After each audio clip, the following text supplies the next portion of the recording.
Hey guys, welcome in. It is Brad with College SportsCast. John and I are here tonight to do another episode of Wildcat Weekly.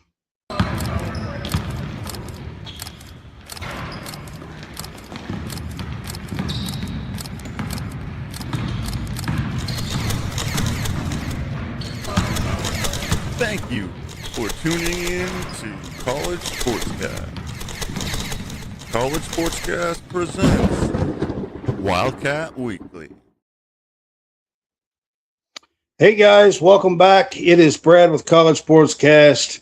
I've got John Hammonds on here with me tonight. What's up, Hammonds? What's going on, my fella?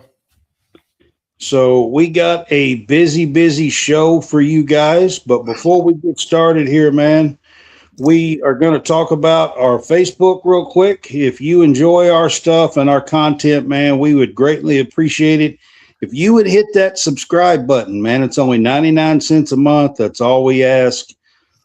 We try to do as little as possible for you guys as far as the amount that you have to come up with. But, man, we try to give you guys a content page, a subscribers page, and a chat. And we're in there every day trying to give information and do things. And also, I'm kind of in there sometimes just goofing around and having a little fun. But we do that as well. So hit that subscribe, and we appreciate you. We're also growing tremendously on Facebook, and we appreciate you liking, sharing, telling your family, and all that kind of stuff. And if you are on YouTube, we appreciate you as well. We keep growing on YouTube and getting closer and closer to being able to do monetize and do a little bit on YouTube as well.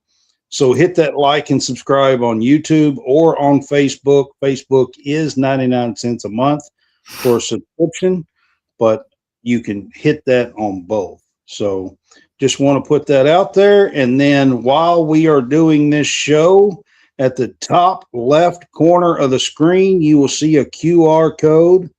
This QR code for our Wildcat Weekly show is home field apparel. If you're looking for some really cool retro vintage Kentucky gear, man, this is the place to get it. They have some really cool stuff at home field apparel. And there is over 190, I think, now teams that they collegiate license that they carry.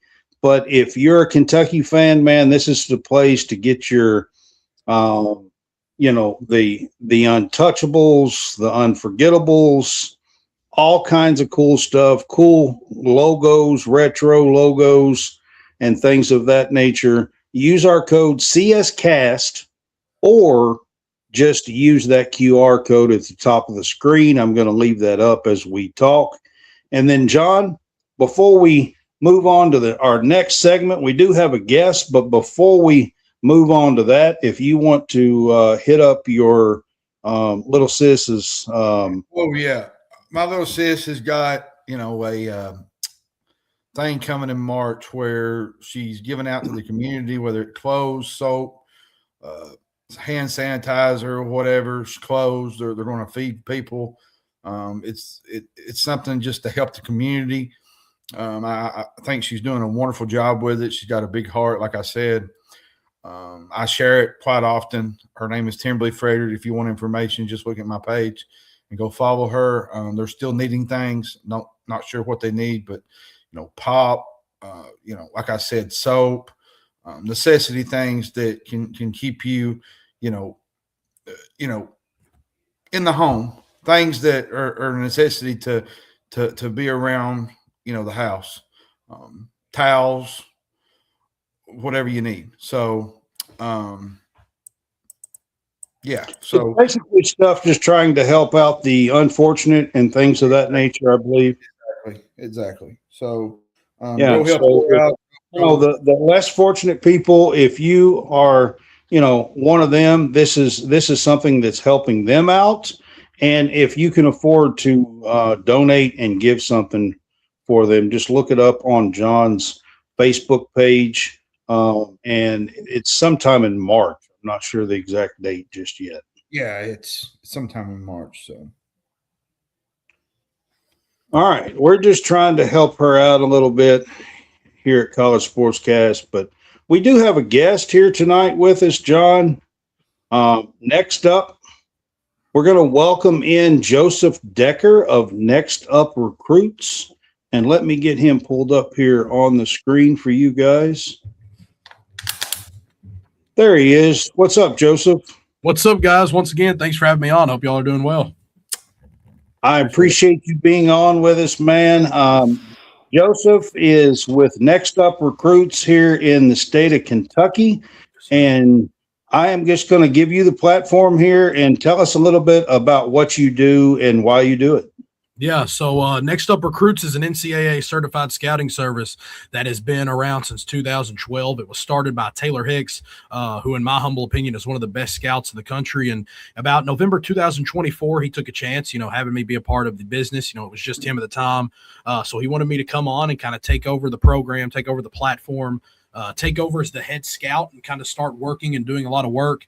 Our whole goal is, like almost any scouting service, 24/7 on 3 ESPN, promote these kids, help them with college opportunities, help them with college looks, and, get them to that next level, but also get them that respect they deserve, as a player. So we do rankings, we do articles, we do all kinds of stuff. We have a camp every year that we do in Lexington, Kentucky that always does really well. But Next Up Recruits is kind of that, go-to social media platform in the state of Kentucky for Kentucky high school basketball. They've been doing it, like I said, since 2012. And, it's fun. You get to travel around the country, watch some of the top players, do scouting reports, build relationships with these guys. But my absolute favorite part is being able to be friends with these college coaches, build relationships with them. I'm just 18 years old. So when I started with Next Up Recruits, I was 16. So, getting into it pretty early, you still have those, moments where you turn into a fanboy, meeting Mark Pope, meeting John Calipari, meeting Pitino for the first time, meeting Dan Hurley. You got to stay professional. You obviously want to build a relationship with them where they can help you out and you help them.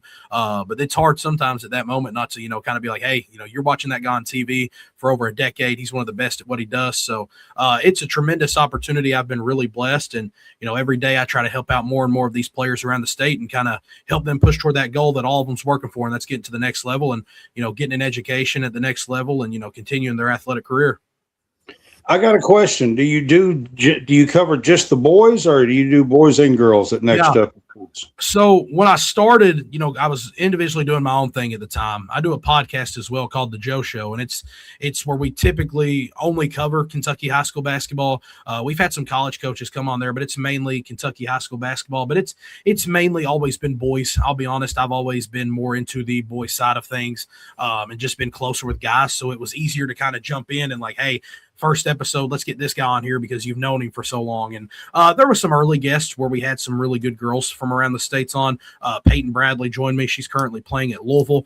We had Carrie Ann Williams, who is second all-time in blocks in KHSAA. She's actually scored 2,000 points and grabbed 1,500 rebounds. She's from Evanston County, Kentucky. So I always try to promote and help out some of the girls around the state as well. I'm typically only at the boys events. I'll be honest, I scout the boys side a lot better.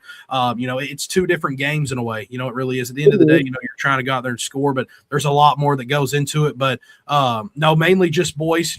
There's some girls content out there. We've had a lot of people requesting we do more girls, so I've been trying to do some more girls and my own way, like on my main pages. But as Next Up, we just do boys high school basketball around the country. And you guys have a website? We do. The best way to reach us on our website is nextuprecruits.net.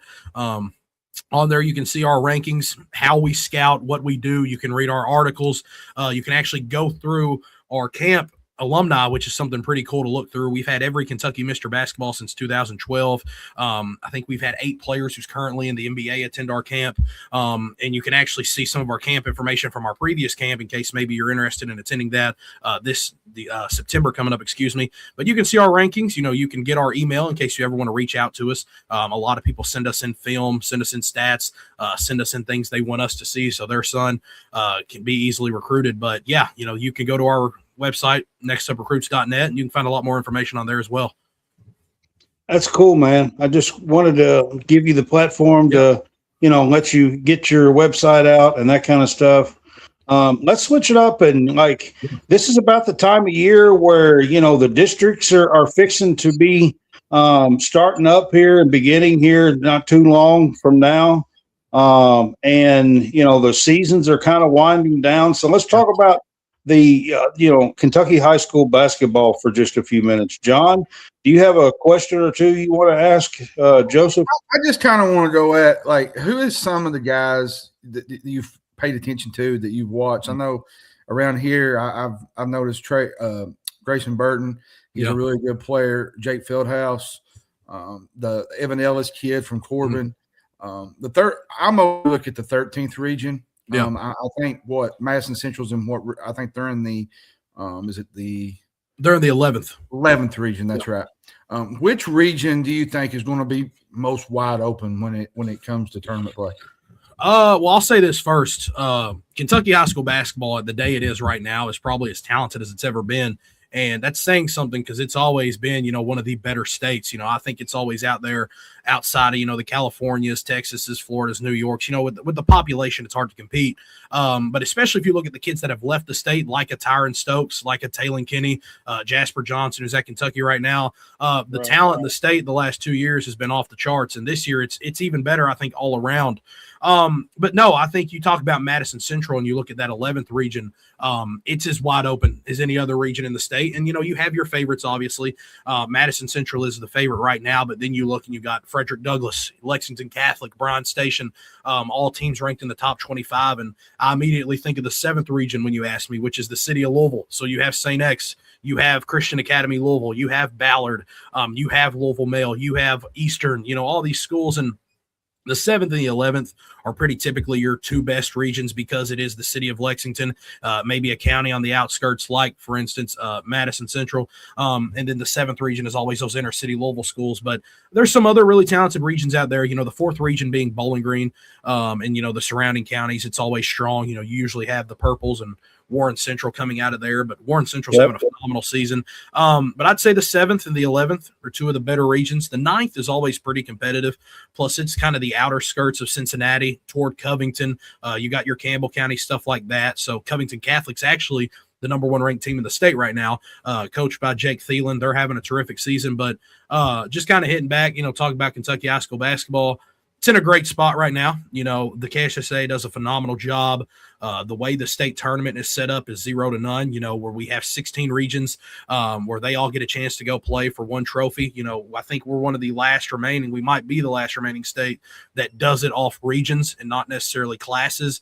So I love how they do it. It's a surreal experience. If you've never been to the state tournament, I highly recommend it. It's the 18th through the 21st this year at Rupp Arena. If you're media, it's pretty easy to get credentials. They allow a lot of people in there. And then ticket prices are always pretty cheap, and you can get day passes where you catch all 4 games. And it's just a great experience. But, yeah, the state's in really good hands right now. And I would say the 7th and the 11th region are those two regions. It's pretty wide open right now that everybody's kind of saying, hey, whoever makes it out of this region has a real serious shot to win it all. Yeah, you mentioned real quick. Real quick. Oh, go ahead, Brad. Hang on. Just give me one team from a district that you think would be a sleeper that might come out of a district. Yeah. I wouldn't necessarily say they're the sleeper because in their district, they're kind of the favorite right now. But I look at the 8th region and I go to North Oldham. They're 19-5 right now. They're 7-0 in region. But a cool fact, and you guys have probably seen him around social media a little bit, their number 1 player is Pierre Rondo, and that is the son of, obviously, probably going to be a Hall of Famer. Rajon Rondo played at Kentucky. 8th grader. 8th grader. Yeah. They're coached by, and I'm not going to say he's the best coach of the state, but I seriously think he has a very good debate. I don't ever really say who's the best, but David Levitch is a phenomenal coach. He's young. He's just 30 years old. He actually played under Coach Patino at Louisville. So he's a phenomenal coach. He's got a really talented team up there in the 8th region. They play everybody, and that's what I respect about them. They're always built for tournament time. And a lot of people's going to look at them and say, well, they got a lot of sophomores. They got a lot of juniors. They're point guards and 8th grader, so they can't compete yet. But just looking at the physical dominance they show despite their age, as good as they are defensively, they held their biggest rival, which is South Oldham, who usually scores around 80 a game, to 28 points. They beat them 61-28. But a lot of people's going to say, well, they're too young, but Pierre Rondo plays leaps and bounds above his age. Coach Levitch has been there not just as a player but a coach before. He's got a really talented roster. I think they're a team, and they dropped the region draws, and they're on the right side of the bracket, which is a little weaker than the left. The left is a little tougher this year, but North Oldham could seriously get some momentum going into the state tournament, win that first game. They'll have to likely get by the 6th region, which is pretty tough this year with J-Town. But North Oldham's a team that, hey, I wouldn't sleep on them. You're going to have people telling you that, hey, they're too young. And they might be too young. Maybe it is next year where they seriously compete. But they're a great team. They're coached well. They guard, and they have a really good point guard. And those are three things that always come into play. One thing that people say is defense travels. And, going up there to Rupp Arena, their defense is going to come into play. And once again, their point guard, Pierre, is just a really, really talented ball player. So I would say North Oldham's one of those teams to keep your eye on. To kind of back off what you said a minute ago, you was talking about Bryan Station. They have a kid by the name of Amari Owens. Yeah. That is not getting any – this kid is averaging, I think, 25 a night. He can flat play. Mm-hmm. Yeah. I just want you to kind of give me your thoughts on Amari Owens. Like, I watched him play the other night, and this kid is D1 top talent. He is, yeah. Yeah, Amari is, and so the thing with Amari is he actually committed around fall time. So he's going to EKU, Eastern Kentucky. So he's kind of going to keep his talents at home. His dad was a phenomenal basketball player as well. His dad played in Boyd County. Antonio Owens. He was one of the better players in Kentucky, I believe, in the early 2000s. Just a really talented player. So a lot of people knew Amari was going to have that. He kind of had some, family history. But, yeah, Amari is a really talented basketball player, man. He's a true point guard, but he's got an excellent left hand. He gets downhill. He scores around the rim. He's just an impact player. There's guys out there that you can look at and say, okay, he's got what it takes. And he goes out there and he proves it. He recently passed someone. I can't remember their name, so excuse me on that. But he recently is now Bryan Station's all-time leading scorer, which is a big-time flex. I believe he scored over 2,300 points for his high school career. And I know he's chasing that Fayette County all-time scoring record, which would be surreal if he could get that, with obviously Fayette County being Lexington.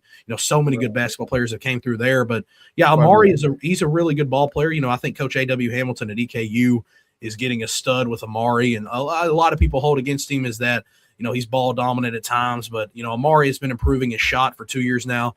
He's kind of learning to play off the ball better. So he's got a chance. He really does. I tell him all the time, I think his best basketball is ahead of him. And that's saying something, judging how good he is now. But, being around Coach A.W. Hamilton and Coach Steve Lepore, those are two of the best in the business. I know EKU doesn't get as much love as they deserve, but those are two phenomenal coaches who's not just going to help him as a person, but, skill development all the way around. Amari Owens is a name we'll be hearing for another 4 to 5 years, after today. Give me some 2026 guys.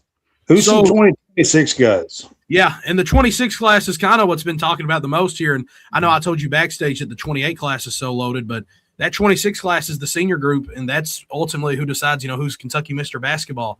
But the top names that kind of headline it, I know you mentioned the 13th region, Reese Davidson at North Laurel, He's a phenomenal player. He's a 6'8" forward. He's going to Liberty. He is the cousin of Reed Shepard, so he's a North Laurel native. He played with Reed at an early age, so he's a really talented player.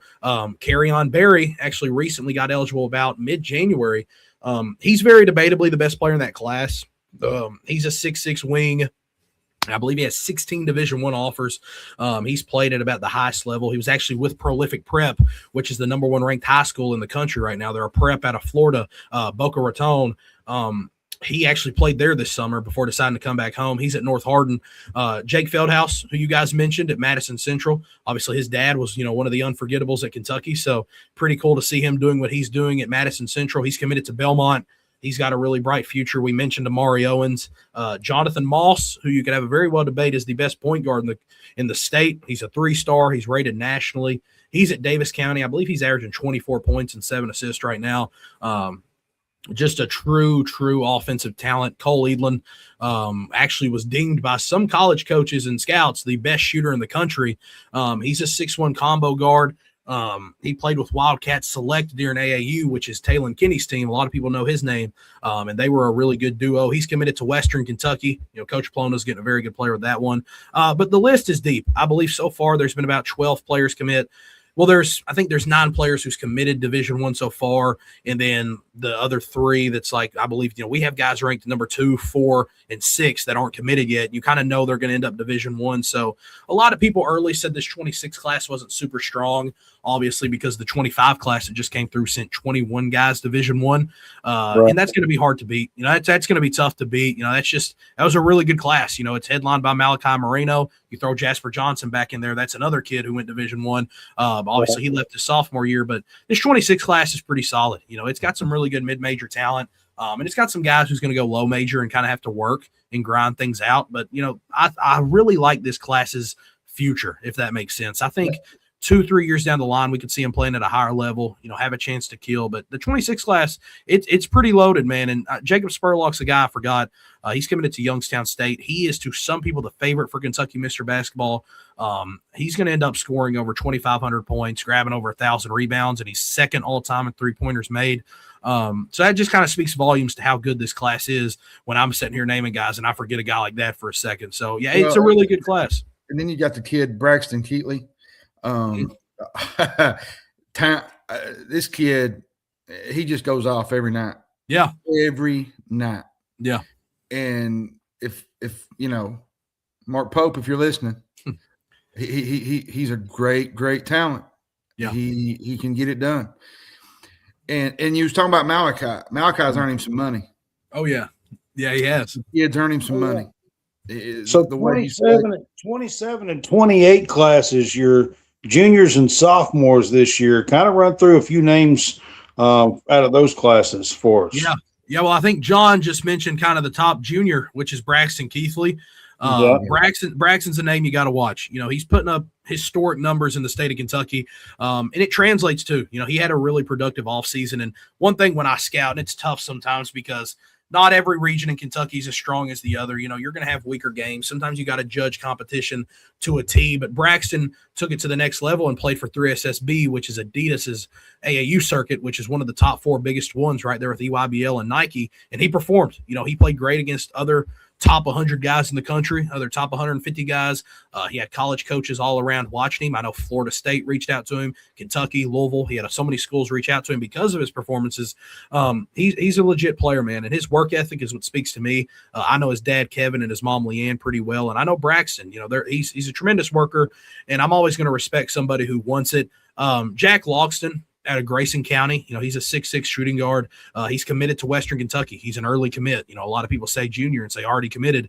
But they offered him that full ride. They said they loved his game. They loved what he had to offer. They think he's a Western kid at heart. So he's a phenomenal player. Armani Bird, who's in that 4th region. I'm pretty close to Western where I am. So yeah. I appreciate the Western kids. Yeah. Well, the second guy now that I'm going to talk about is Armani Bird out of Warren Central, that 4th region, going back to it. He's a 6'7", long, lengthy forward who is explosive. He's good for about a putback dunk a night.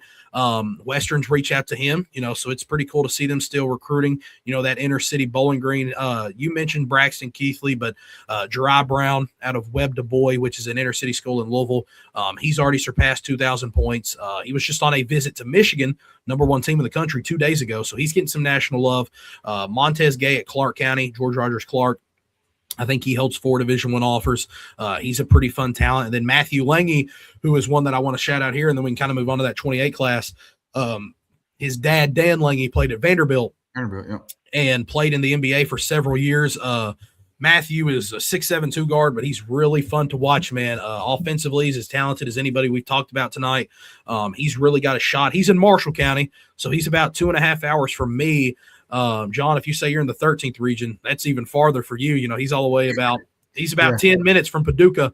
But he just actually recently got his first Division I offer from Indiana State, and Indiana State does a phenomenal job recruiting the state of Kentucky. And it's pretty cool because you hear Indiana State and you think about Larry Bird. So it's always pretty cool. But yeah, those are some of those top 27 names, in that junior class. What's the kid from Lee County?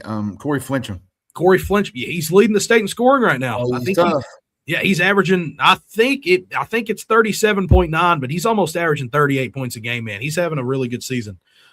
Corey and his dad, Dustin, are both really good people, and he deserves this, and I'm interested to see more colleges starting to get involved with him. But yeah, he's a player, man.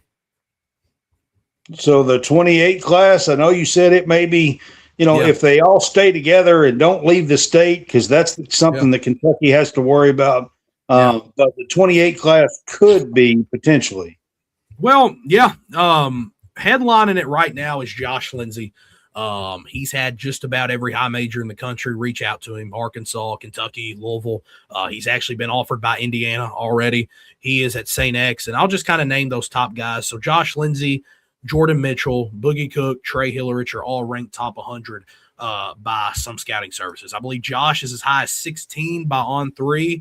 I believe 24/7 has him top 25. I know Boogie Cook is ranked as high as 20. They're just getting this national attention early, and obviously they still got to live up to it. It's early. They're sophomores, so they got a lot to prove. But I'll just run through some of the names. Josh Lindsey out of St. X, Jordan Mitchell from Male. He's been offered by Virginia Tech.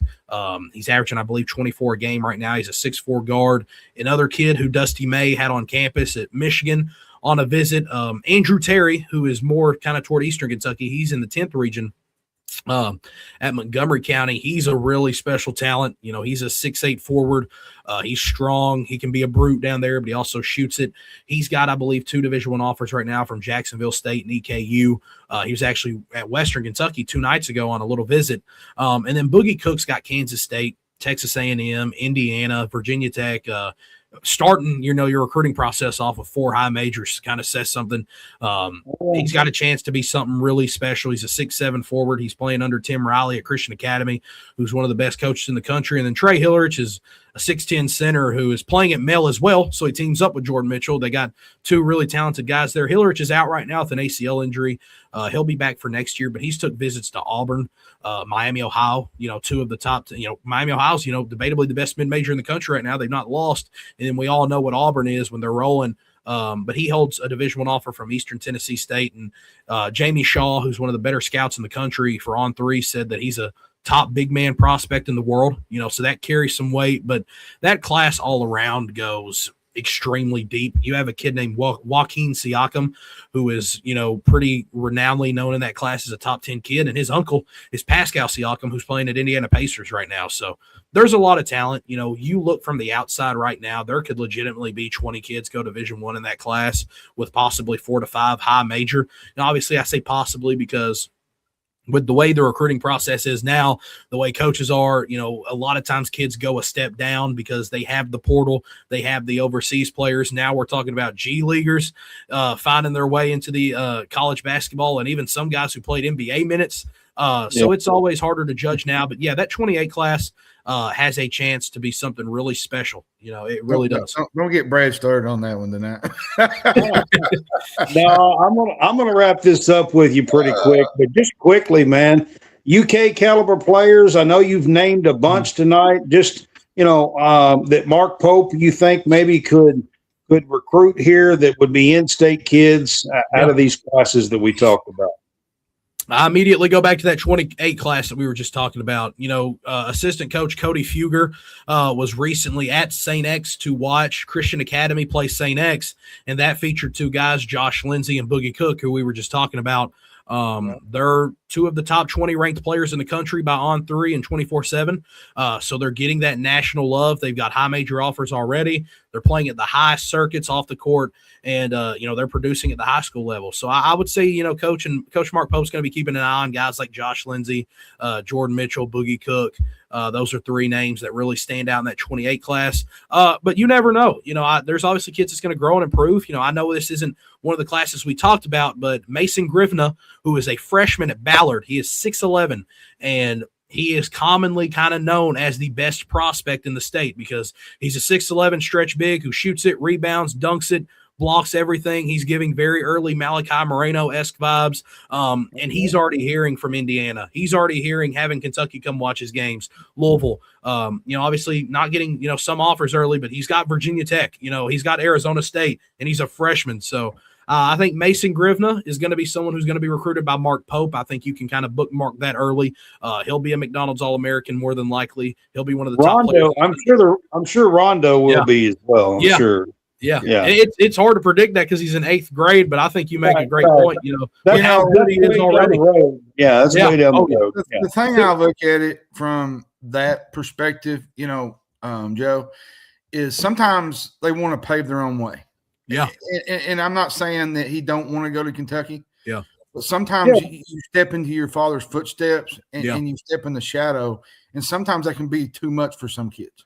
It can, yeah. Hey, you guys are Kentucky guys, and, Pat Kelsey at Louisville loves guards, and, hey, North Oldham's about 15 minutes from the University of Louisville, so you never know. PK could try to go in there and get his hands in on him, but he's going to have a really good recruitment, man. He's going to perform this summer.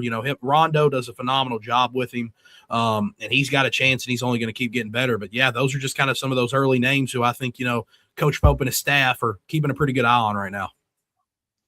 Joseph is from Next Up Recruits, man. I want to give you a shout out here for coming on with us tonight. I did keep you a little longer than I said I was going to. You're good. But we kind of got busy here and talking about a lot of good kids and a lot of stuff here. So I wanted to kind of keep you on. But before we let you go, I just want to give you one last chance to kind of talk about Next Up Recruits and your podcast, because you do have your own podcast too. Yeah, I'll try to kind of keep it quick so I don't hold you too long. Next Up Recruits is the lead scouting service in the state of Kentucky. We're about to hit 70,000 followers on Twitter, and I want to thank everybody. The support is amazing. We do player rankings. We do player evaluations. We sell the scouting service to college coaches. We're certified by the NCAA. So Next Up Recruits does a really good job. We try to do a really good job to put out content, but also help college coaches. And, we've done a pretty good job at that. It was established in 2012 by Taylor Hicks, like I said. So it's been around for well over a decade, serving people all around the country. My podcast is The Joe Show. It's nothing too crazy. We get some viewers, and, we have fans tune in, and we have boys and coaches and Kentucky high school basketball players from around the state come on and talk about their seasons, their performances, their recruitment, and, just what this means to them. I always love giving these guys, a platform to speak on. We let them share with their faith. We let them have their teammates join them. I don't really hold them back. We go on there, we have a good time, and we try to put out good content. But I appreciate you guys. You guys do a really good job, man. And, I appreciate you all letting me have a platform to speak tonight and, come on here and, hopefully say something that somebody enjoyed or, had a good moment. Yeah, man. Maybe as the tournament, gets going, maybe before state tournament or something, maybe we'll have you on again. Yeah, I'd love to, man. Yeah. All right. Well, that sounds good. We'll try to. I'll have John. We'll try to talk it out maybe before the state tournament begins or something, man, and have you on another time here. All right. It sounds good. I appreciate you, Brad and John, for allowing me on.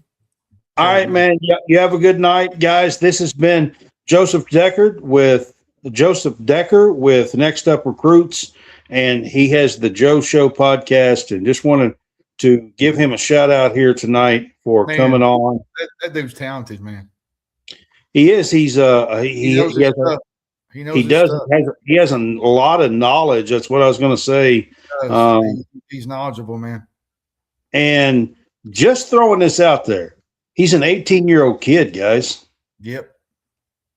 That's pretty impressive to be that dedicated, work that hard, to be an 18-year-old kid. I have a son that just turned 19 like 8 or 10 days ago, something like that. So I know my kid is dedicated, works hard. He is a good kid. I'm not going to say he's not, because he is. But you don't find too many 18, 19-year-old kids that is that dedicated and work that hard. So impressive dude, Joseph. Just want to say that. Yes, sir.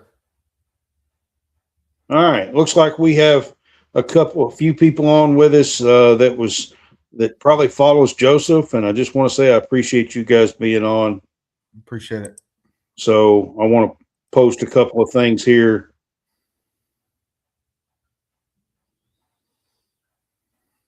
And just want to appreciate you guys coming on our show. We appreciate Joseph, and we'll try to have him on again maybe before the state tournament. That would be a pretty cool show to do, and have him on again. All right, John, we're going to get to some Kentucky basketball stuff here, man. It was cool to kind of talk with him about some of the recruiting that's going on here in the state of Kentucky. But, John, we're going to get to Kentucky basketball. Kentucky fell short at Florida, 92-83. But, man, they fought really hard in that game. this Florida team is looking like a possible title contender again, to be honest with you, John. And Kentucky cut it to 5 with like 36 seconds to go. Yeah, it just felt like the game was not out of reach, but every time Kentucky made a play, Florida just answered. You know, we are just starting this part of the show. Joe just left, just like you can rewatch this anytime you want. He was on for about the first 34 minutes or so. You know, Florida had, you know, that dominant front line, Brad. You know, they Thomas Houck, Alex Condon, you know, Chinyelu, he's the nation's leading rebounder. Cats pretty much got even with Florida on the boards at 2020 in the first half. They were Kentucky was down 9 at halftime, I think, but a lot of that was due to turnovers. They turned it over 9 times, Brett. You just can't do in the that first 10 minutes, John. They had 9 turnovers in the first 10 minutes, and then the rest of the game, they only had 5.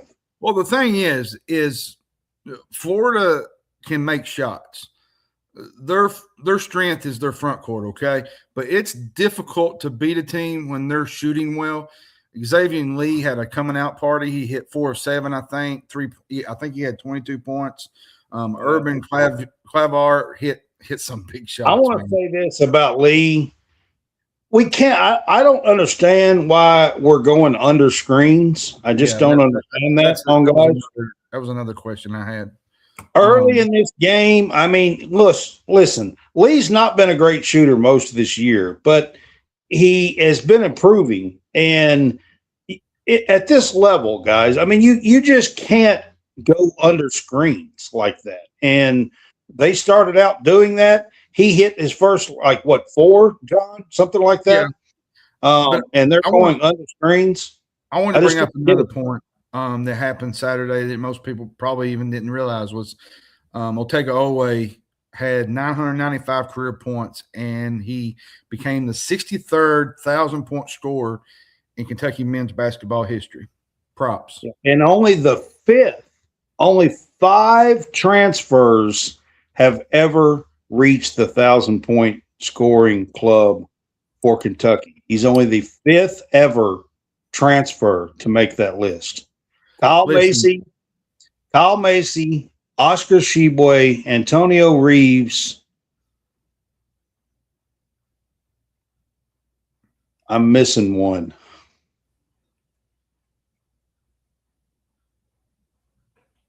I might think of it when we go on about the show, but he's the 5th ever transfer. I'm going to say this about Florida, Brad.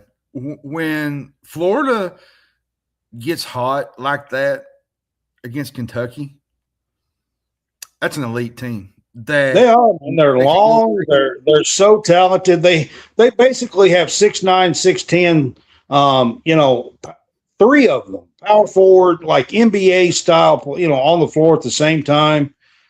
They hustle. They're well coached. Todd Golden is a great coach. You have to give him tip your cap to him. I mean, he's really a great coach. I'm going to be frank with you, Brad. This Florida team is not a great shooting team, but they're so good on the perimeter, or not the perimeter, but the front line. They're bigs. Thomas Houck, he's down to the small forward position this year. And he still goes out and hits the 3.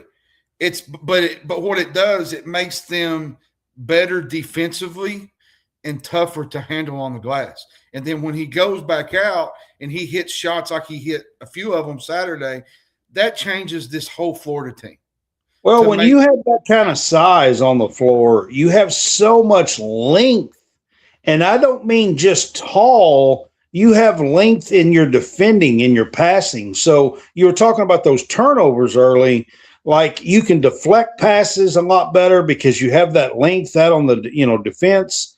And I think that stuff kind of helps this Florida team as well. Kentucky girls does that on the girls' side. And I think this Florida team uses that well. So let's talk about Denzel Aberdeen going back, and Denzel played really well, led the Cats with 19 points. Chandler Played really well. I think he wound up with 15, if I'm not mistaken, is what Chandler ended up with. Always struggled, still had about 14 points, I think, but he was 4 of 14 You know what beat this team? You know what beat this team? Turnovers, and they missed layups. The layups. Like that's what Ole missed quite a few layups. Simple drive to the goal underneath, whether he got fouled on one of them. And I'll tell you something else that really I'm going to say this, and everybody's kind of been on Malachi Moreno all season at times. But if Malachi does, if he's out of the game for a portion of what that game was, Kentucky probably gets blown out. I'll be honest with you, John. I mean, he was in foul trouble in this game and did have to sit out. He only played 20 or 21 minutes. He only played half the game, had 11 points, 11 rebounds, and was the only guy down low that could compete and grab rebounds with them consistently. He stayed in foul trouble, though. That was his biggest issue. Yep. I'm telling you, Brad, the kid has earned some money, whether that's pro, whether that's coming back and Pope giving him a bag. I just want to say this, man. Malachi, I sincerely hope that you come back, and that's not just from me as a Kentucky fan. The NBA game is a different animal right now. I believe you need to come back and gain some experience, gain some strength, and you're going to have to learn to be able to step out by 18, 20 feet at least to play. You know something that really hurt Kentucky, though? Was the mismatches, like you said, with the screens. They struggled to match what Xavier Lee and Clavar was doing. I feel like that was the main difference in this loss. I'm going to be honest with you, John. Some of them are probably moving screens, which doesn't help. Well, you had a few of those in the Tennessee game, but listen, Kentucky's still a tournament team. They're 17-8. They're without Jalen Lowe, Jaden Quaintance. There's no time to rest for the weary, Brad. They got Georgia coming up. They got Auburn Saturday, which Auburn is not. They're kind of looking iffy at this point. They're looking for an identity. This ain't your normal Auburn team that you've had the last couple of years. Now, Georgia, they've kind of fell behind the boat. They started out in SEC play. Now they're kind of falling apart. Nobody's talking about it, but the Wilkerson kid's been out injured. Well, so the Wilkerson kid has been out, and that's really hurt Georgia because in some of their wins, he's had a lot to do with that. And in the losses to Tennessee, he's not in the. I think it was Florida. It might have been. I can't remember, but there was a couple losses in there where he just didn't play good, and in the wins he played good. So it's and tonight I don't even know if he's. I think the availability report was supposed to come out tonight, so we'll find out if he plays tomorrow. I haven't had a chance to look. If he don't play tomorrow, it's going to be tough sledding for Georgia without one of their top. Kentucky did fall out of the AP poll. They slid in last week, was 25th. They lost to Florida and fell out this week, but their net rankings did not change. They were 28th last week. They remained 28 in the net rankings this week. John, that's around a 7 seed. If you're, somewhere, close to that 7 or 8 seed, probably right now, I think most of them have us as a 7 seed. It seems like that I have seen, John. I just want to give you a chance to talk about the net rankings and the quad wins and Kentucky's resume just a little bit here. Well, you look at their resume, Brad. They're 5-7 in quad 1. 5-7. They're in Ken Palm. I think they're 27, 28. They're 5-7. I think 5 wins is tied for 4th most. They are. They're 5-7 against quad 1 opponents, and they just only have a 1 quad 2 loss, and that was Missouri, which is looking kind of large now. But you got them as a they're right on the edge of a 6 seed. Okay. Yeah. And listen, I'm going to be honest with you. We're talking about, going forward, what happens. So you got Georgia tomorrow night. Should be a winnable game, right? You got Auburn on the road.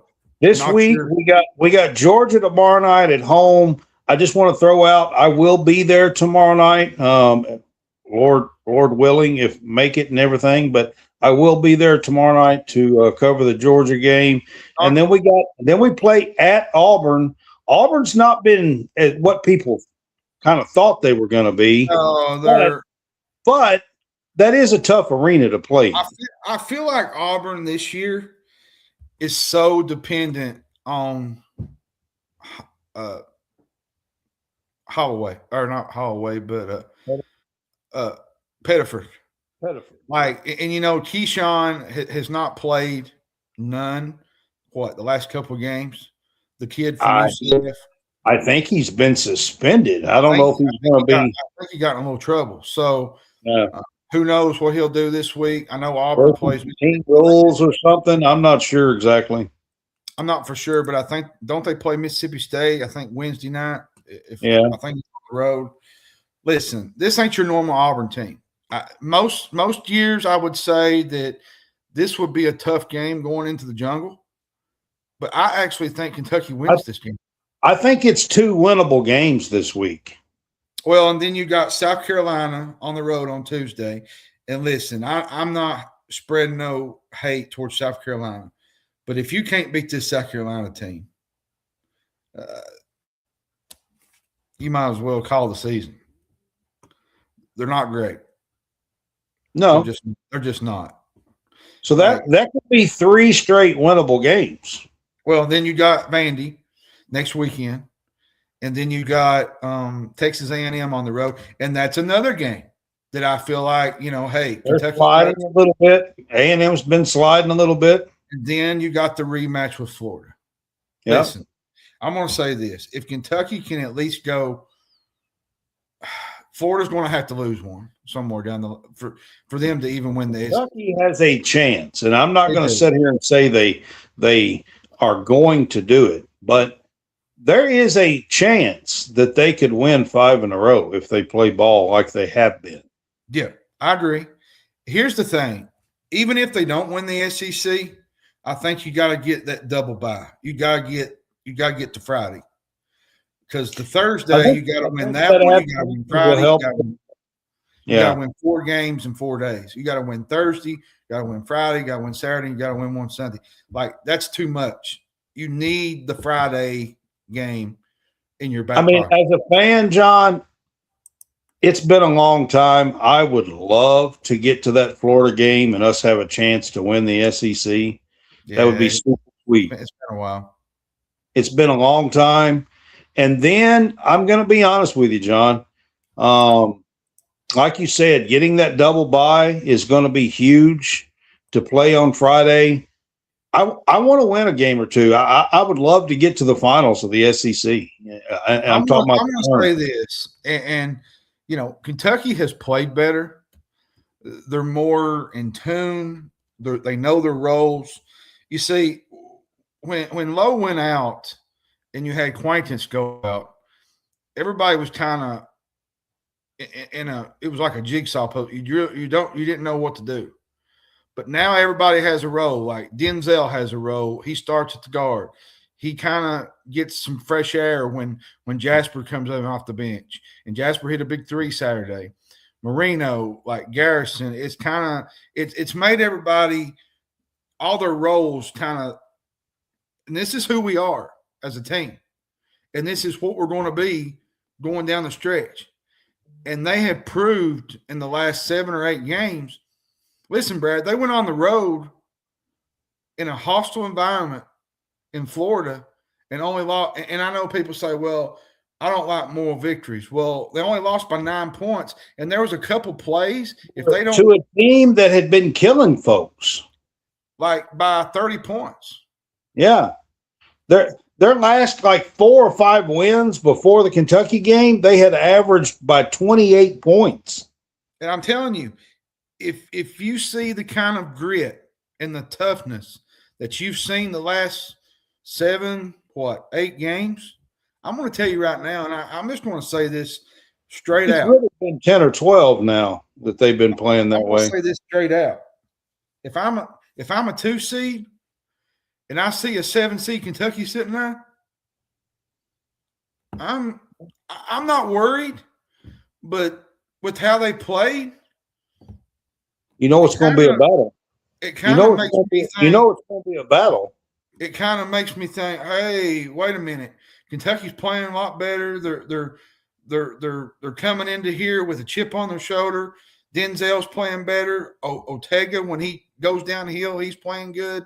Like, this will be a 40-minute scratch and claw thrill type game. I mean, we got 6 games left. Then we got the SEC tournament. And then I know everybody's kind of looking forward to March and March Madness right now. But for me, I want to see this team put their head down and get somewhere in the SEC.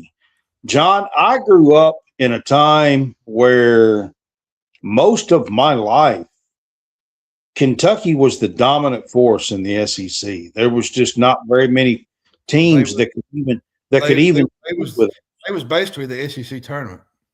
I mean, the regular season and then the SEC tournament was kind of Kentucky's for the taking, unless they messed it up. To be honest, well, I mean that's why they call it Nash Vegas, Catlanta, like it was. Yeah, I mean, Kentucky I'm ready. I'm just like, my focus right now, I'm ready to see this team put their head down and make some noise in the SEC. The March Madness stuff will work itself out if you finish off a good SEC run here. Well, here's my thing.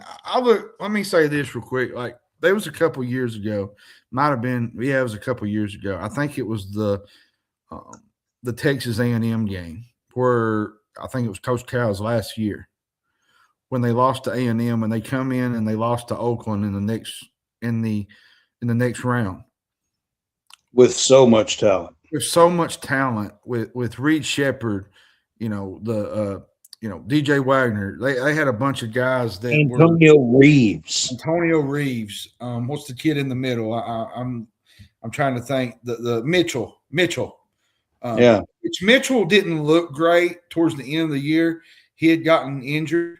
He was not the same Mitchell that we had early in the season. Yeah. But I feel like a loss like that in an SEC tournament setting, then you go to the tournament March. I just feel like coming off a loss, you got so much weight on you.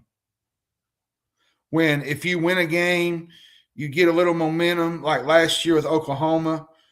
I'm going to leave you with this. Kentucky has not played on Saturday, not Sunday, on Saturday in the SEC tournament since 2018. Yep. And they've not won the SEC tournament since 2017. That's hard to believe. So I'm ready for this Kentucky team, our Kentucky team, to make some noise in the SEC. I'm ready for them to make a run here to have a chance for the regular season crown. I'm not saying that we're better than Florida. I don't know that we can do that. But I think this team should have a chance. I really do. Well, and then I think this team should be able to make a run to Sunday in the SEC tournament and give us a shot. Well, you always say you're not a big fan of Jimmy Dykes at times, but Jimmy Dykes has always said that this was basically the Kentucky Invitational. Yeah. Yeah, absolutely. Every year. Fans come from everywhere. They go everywhere. So. Appreciate you. Just want to put you on there for a minute, man. Appreciate you. All right, John. Like, that's my focus here with the men. I'm hoping they have a good week this week. And let's focus on the SEC, and let's focus on taking care of business and bringing home some hardware from the SEC would be really, really nice.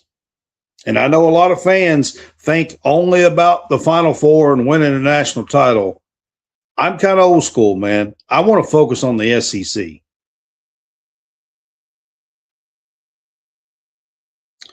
All right, we are going to move to the women's side of things, man. The women got 2 wins this week. They 2 home games. They won against Texas A&M like they should have, to be quite honest with you. And then yesterday, John, they got a big, big win over number 14 Ole Miss at home, and stretched out the lead in the fourth quarter with a good 10-0 run when Ole Miss was kind of making a run there. Thanks to Clara Strack a whole lot, and beat Ole Miss 74-57 yesterday, and making kind of a statement with that game yesterday, John. I use an old adage a lot. It's not where you start, it's where you finish. And I think the girls are finally figuring things out. The Ole Miss win, they beat an A&M team that went to Alabama and won.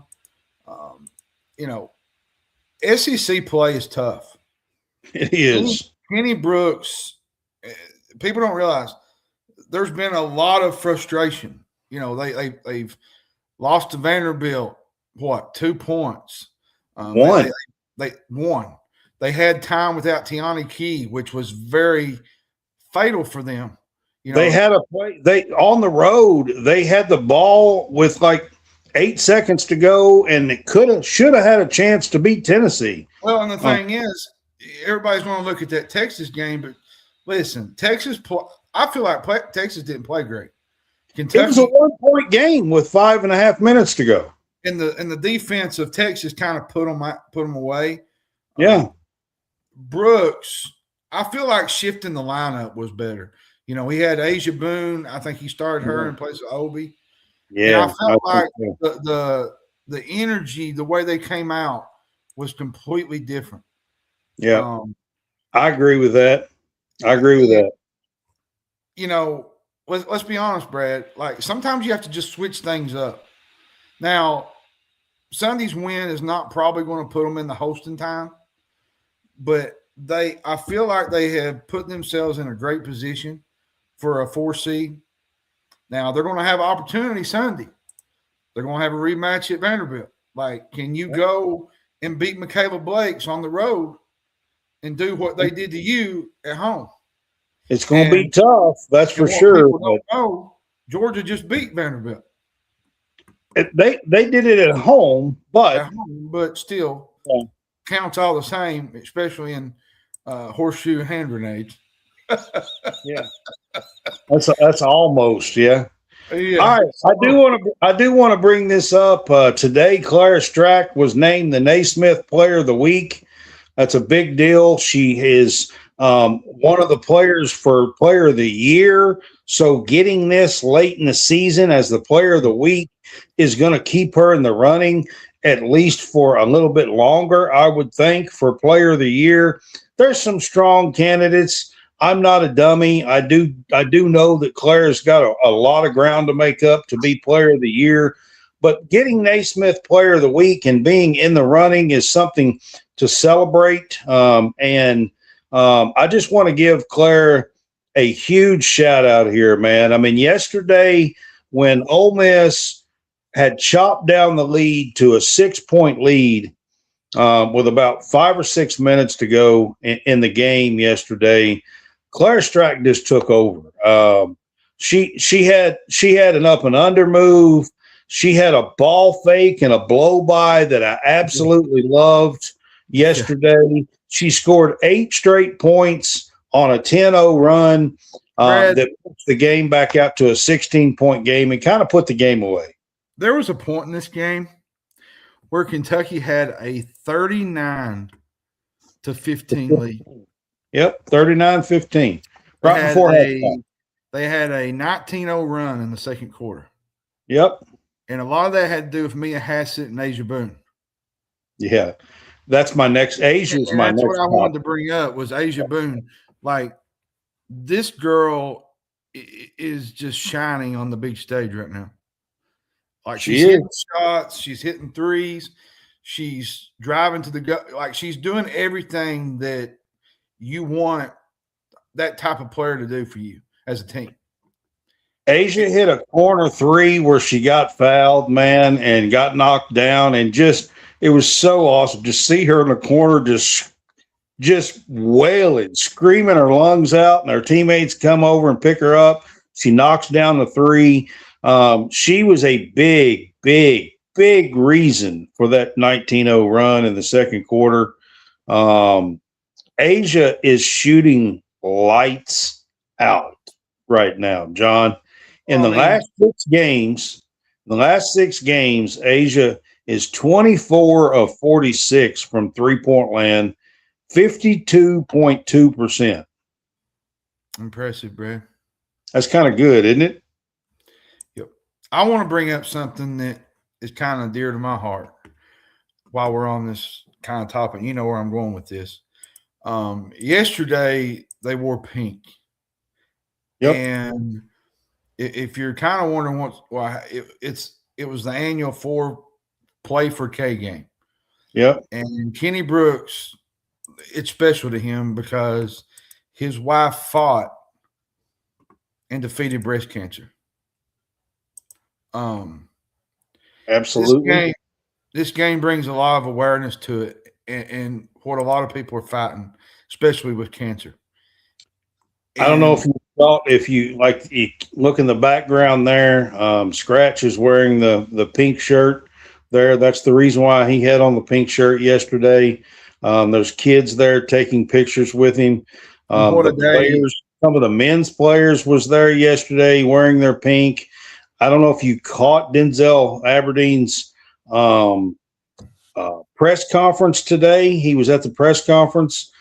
He was wearing that shirt that you see on Scratch at the press conference today even. And yes, it is about breast cancer research and awareness, and it's a big deal. And to see the fight that they had coming out with that, what a better way to do it than on a day like that. Yeah, absolutely.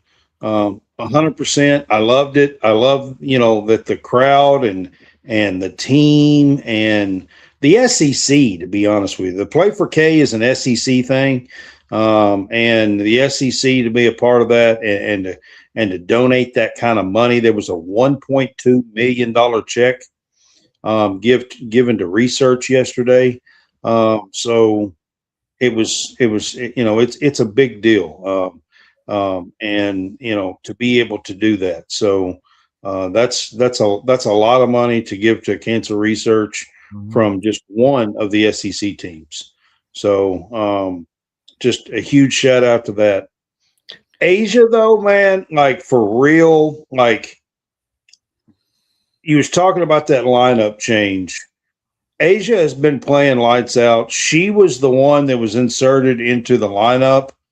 She's more of a natural two guard. Tiani Key come back and see Jordan Obi when Tiani Key was out was really playing the four. And she was doing a little bit better when Tiani Key was out. Her individually, she was. And then when Tiani Key come back, it pushed Jordan Obi back to the two. And she's really not a two guard. And Asia is. And I was glad to see, I've been talking about there need to be some changes made. And Kenny made a late season change here and inserted Asia Boone into the two spot in the starting lineup. And I just want to say that seems to be really helping the team. That leaves Jordan Obi to come off the bench as the four, so she can be more at her natural position. And that opens her up down low to come in off the bench and spell the 4-5 positions. And then you got Asia And then you've got like Lexi Blue. You've got Kaylin Carroll that can spell that can spell Hassett.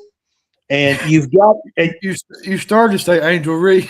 yeah, I don't know where that come from. I have no idea. Goodness. That can spell Hassett. And then what I'm saying is it creates more of a rotation, a more natural rotation for this lineup. And I think the potential of that rotation, John, is going to be seen here late in the season and potentially for March. Yep, I agree. I agree with you. I mean, I think it kind of changes the way they play. It might be something that unlocks something. So hopefully it continues. Yeah, I mean, I think it's going to be big for them. So, all right, I've got a couple of things here. So the game yesterday, Ole Miss, 2 nights ago, the top 16 reveal happened in women's game, and Ole Miss was 15 at the time, and Kentucky was just on the outside of the top 16. The top 16 is important because they are the hosts of the first and second rounds in the NCAA tournament. That's the reason why it's important.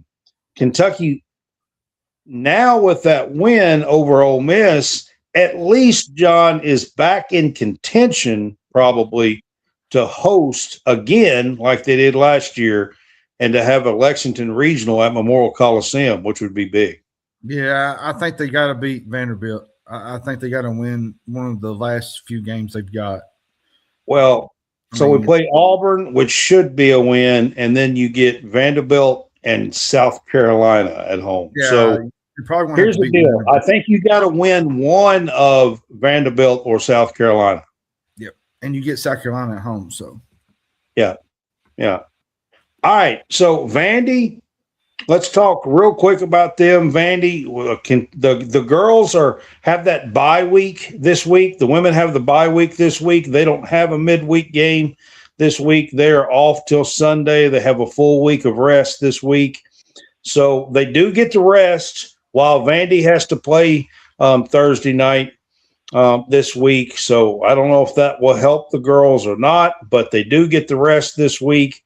They lost by 1 at home. And they're just going to have to defend. They're going to have to be ready for that freshman point guard that's with Michaela Blakes. She's tough. They have seen her now. They know how tough she is defensively. They ought to be more prepared for that this Sunday at Vanderbilt. And, John, this is going to be an important one, I believe. Yeah, I think you got to win this game. I mean, if you're wanting to get the, hosting in the tournament, I think you got to even at home, John, beating South Carolina is not going to be easy. It's not. It's not. Yeah, even at home. I mean, I think this is the one that you have to focus on. They went into LSU and beat LSU, so yeah. I mean, Kentucky did too, but it's going to be tough to beat South Carolina at home. So here's what I want to say. Last year, the Kentucky girls got that double bye. They got that 4 spot, got that double bye. With Tiani out, they took a few losses that they probably shouldn't have taken this year.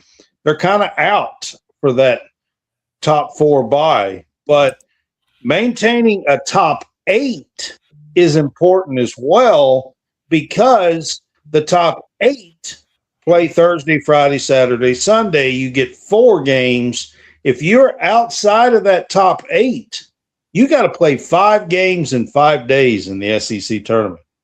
It's tough. You got to play Wednesday, Thursday, Friday, Saturday, and Sunday to win the SEC tournament. I'm going to be honest with you, John. I have been covering the girls, the women's side of this for 3.5 years. I don't think there's any way a team could come from Wednesday and win the women's SEC tournament. I just don't see it happening. It'll be tough. You might win a couple of games. Yeah, but I just the wear and tear, the physicality of this league will wear you out. I just don't see it. Maintaining that top 8 position And getting a win at Vandy and Auburn next week would probably secure that spot to be at least in the top 8. Yeah, I agree. Yeah. That's going to be a huge, huge deal for the girls. So that's kind of their remaining schedule. I'm hoping the girls can get a win or two in the SEC tournament.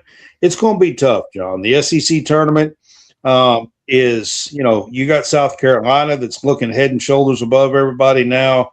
You got Vandy, you've got Texas, you've got LSU, you've got Oklahoma.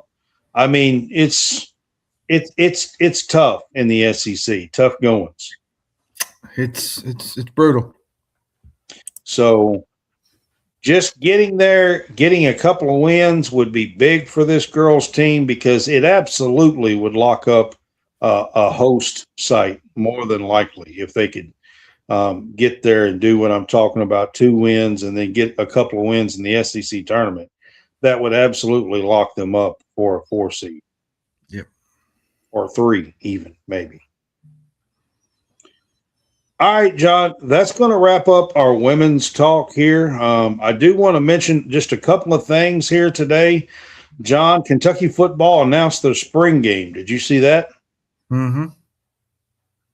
So Kentucky didn't have a spring game, I don't believe, the last 2 years, maybe 3. Not a true spring game. Now Stoops has done a little bit of stuff, but it's been a while since we had a true spring game. There's a lot of momentum on Will Stein's side right now. Yeah, it's been a while since we had a true spring game. He's talking he's talking about pads on, full go, regular scrimmage, spring game. It was announced for April 18th, today, this evening, actually. So that's exciting. I know a lot of fans and a lot of recruits are excited about this game, John. And another note, DJ Hunter decommitted tonight. Did he? From the quarterback. Yeah, I mean, he had committed to the Stoops regime, so that's not a huge surprise. Listen, y'all, all I'm going to say is there's a lot of buzz about some top quarterbacks landing in Lexington. And that's all I can tell you at this point. So. There is. There's about 3 of the top quarterbacks in the 27 class that they are hot after, and it's sounding pretty good, to be honest with you. Adams. One of them's a 5-star. I think 2 of them are 5 stars, aren't they? I think Adams and Elijah Haven. The Elijah kid, yeah. So, yeah, they are. Full time, man. I'm happy about it. There needed to be a little bit of energy injected into this program. He's done that. He's got them on a buzz. This is the most, I'll be honest with you, I've seen when it comes to rivals and seeing like Wilt Fong. I've not seen this in quite a while. Yeah. Just Kentucky name being mentioned in the middle of some of these kids. A top 20 running back is scheduling a visit with us. It seems like Asa Barnes from Tennessee. Right now, I feel like he's a Tennessee lean, but he probably is. He's a Tennessee lean, but he's at least thinking about scheduling a visit with us. Don't count out Will Stein. Yeah, so I'm just saying there's a lot of buzz going on with recruiting right now with football. And this spring game is going to be a big deal for some of these recruits. Yeah, it's going to be a big deal, man. Especially people that, like, even the players that are there. Like, getting the opportunity to, get out there and beat somebody up. Yeah,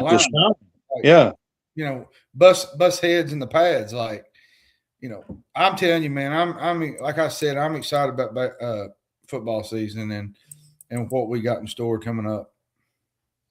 Absolutely. I do want to give a shout out to the Kentucky baseball team for their sweep of UNC Greensboro over the weekend on the road. A lot of good pitching. a lot of good pitching stars here. They swept. They had over 10 runs scored in each game. But there was one real big negative that happened over the weekend. Kentucky's best MLB draft pick, shortstop Tyler Bell, was injured in game 1 and did not play in 2 and 3. He is out indefinitely. And John, I'm hearing some rumors that it might not be good. No, I've heard the same, and it's unfortunate. They got a tough schedule. Replacing him in the field, who replaces him in the lineup? Like, how do you pitch to the team? Like, to me, the next few weeks is going to be really. So it sounds to me like, John, it's his one player being out is going to move like 4 or 5 players. So the second baseman, the guy that was going to be the starter at second, is going to slide over at shortstop. And then the guy that was going to do third is going to slide over to second, I believe. Yeah, I mean, you got a bunch of different lineups you can throw out and then you got to bring somebody in at third, and then it's crazy. It's gonna like. They got Ethan Hindle. Yeah. He's pretty good. Tyler Kearney, he's an Indiana transfer. I feel like that will probably be his position. Yeah, and then it affects the DH because one of those guys was the DH. Well, so now he's not the DH. Well, then you got the Elon transfer, Alex Duffy, the catcher. Yeah. Right. The biggest to me was the depth that they have. That even without Bell. But the fact of the matter is, you still miss that presence and his hitting in the lineup. Somebody's going to have to step up and make some hits, make some plays. I mean, let's all say a little prayer tonight that Tyler Bell gets to come back this year. I will say this, John, it's a shoulder. It's a shoulder injury. So Kentucky fans ought to know by now about shoulder stuff that's going on. So we'll see. They play tomorrow. I will say real quick, Ryan Schwartz, I think he went 4 for 4 this week. Absolutely. He's going to be really good for them. They got a really good overall depth. Yeah, and their pitching staff is great. Yeah, Cleaver, Ben Cleaver. Yep, Ben Cleaver, yeah. What's his nickname you said? The Slim Reaper. The Slim Reaper, yep. Yeah.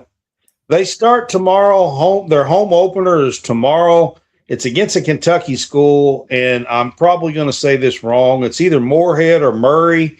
I'm not sure which one it is. I seen it, but I cannot remember. I think it's either Moorhead. I think it's Moorhead that they play tomorrow at home about 4:00 in the afternoon tomorrow, I believe, is their home opener.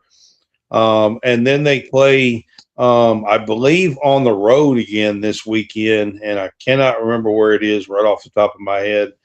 But I'm hoping the Cats, they do have 4 games this week, and I'm hoping that they – Moorhead? Yeah. That's what I was thinking. It's Moorhead tomorrow. And then I'm not sure who they play this weekend, but it's I think it's on the road, I believe. It's Evansville. I was just looking it up on ESPN. Okay, Evansville. The Northern. Yeah. All right. So that's with the baseball Cats. So I just want to talk about them, and then we've been talking about softball here just a little bit, and I want to give you an update. They did complete their what was supposed to be an 11 game. One of the games got canceled out there. They wound up 6-4 on this California trip on the road. They did complete that over the weekend on Sunday, yesterday, and they went 6-4. They started 6-2, which was really good, but then they ended up with 2 ranked teams. They played Stanford and Oregon, that are both ranked in the teens. like 14, 16, somewhere around there in the polls. They played 2 ranked teams and got beat by 2 ranked teams. So they're coming home 6-4, John. Yeah, I mean, the girls have hit a tough spot. I mean, they wouldn't expect it to be at the top of the mountaintop this year. That was no, they wasn't ranked this year. So pieces a little bit, but you know, it's early in the year. Like you're especially in softball and baseball. Everybody's basketball. You lose a couple games, the season's over. Like feels that way.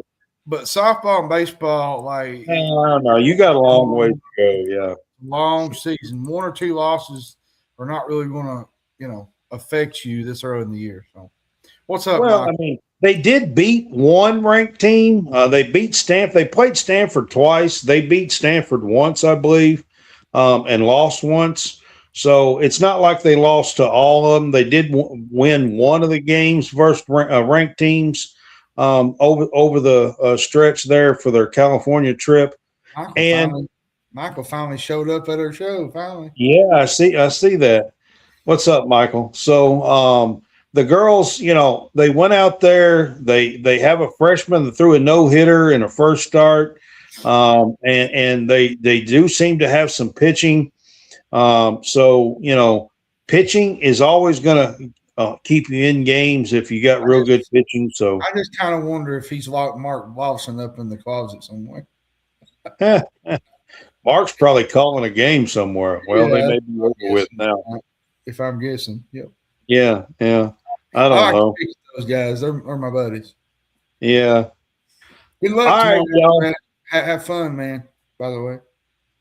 Yeah, I am planning on heading to Lexington tomorrow night. It is going to be a late one, so it'll be late when I get in. To be fair, you are driving from Bowling Green, so yeah. It'll be late when I get in tomorrow night, especially after that one, because you're talking 9. It'll be like 11:20 probably when the game's over. You got another hour, it'd be 12:20. Then trying to get back. I mean, you're talking. Let's just hope for a win tomorrow night because Brad coming home. Yeah.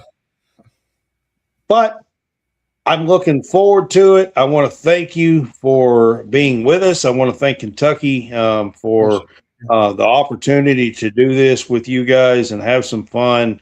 This has been a great deal for John and I to be able to be a part of this. So just want to say thanks to everybody. Thanks for tuning in. Thanks for sharing it. Thanks for watching it. If you watched an episode of our show that we taped recorded a year ago, I appreciate it. I mean, I'm just being honest with you. So if you find it on YouTube or Facebook or wherever, you can rewatch most of what we do, all of what we do, if you can find it. So I just appreciate everyone and Kentucky and the SEC and shout out Joseph Decker again. Yeah, Joseph Decker being on. He was great, man. For an 18-year-old kid, he had all kinds of knowledge and he knew it all. He was flipping from one page to the next. Yeah, man, he was great. I love to have him on before the Sweet 16. I would definitely do that. But yeah. Our next show will probably be Friday night, most likely. So yeah, we'll come on Friday night and do our game day pick'ems and a little bit of Big Fuss. We'll talk about some bracketology. I think we're supposed to have NKY with us this week on Friday. Yeah, we got a bracketologist coming on. I've lined up a lot of guests this week. Yeah, we might need a rest next week. Yeah. I think we got NKY coming up for bracketology. So if you're into March Madness and stuff and trying to find out if your team might be able to get in, we're going to cover some games with him on, and I'm going to probably add a few games with some bubble teams so he can kind of talk about the teams and what they have to do to get in and things of that nature on our game day pick'ems on Friday night. All right. That sounds great. I appreciate you guys. Y'all have a great weekend, a great week. I'm sorry. It's Monday. Lost track of what day it is. A great week, and we will see you guys. You need to go to bed, brother. We'll see you on Friday.